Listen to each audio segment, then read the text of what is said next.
ខ្ញុំប្រកាសណាខ្ញុំក៏បាននាំមកសម្រាប់លោកយាយលោកតាចំនួន200នាក់ក្នុងម្នាក់ថវិកាចំនួន10000រៀលជូនក្រុមកែរិទ្ធកម្ពុជាចំនួន200នាក់ក្នុងម្នាក់ថវិកា10000រៀលជូនយុវជនកាកបាទក្រហមកម្ពុជាចំនួន200នាក់ក្នុងម្នាក់ថវិកា10000រៀល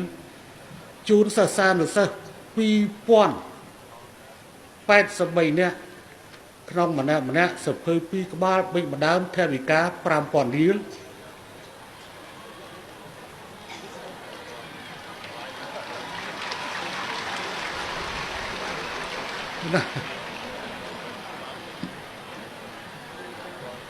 ជូនលោកគ្រូអ្នកគ្រូ374នាក់ក្នុងម្នាក់ថវិកា30000រៀលជូនអនុវិទ្យាល័យ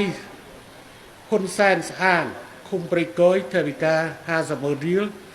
ជូនវិទ្យាល័យហ៊ុនសែនស្អាងឃុំព្រៃកយថវិកា1លានរៀលជូនវិទ្យាល័យហ៊ុនសែនក្រាំងយើឃុំក្រាំងយើថវិកា1លានរៀល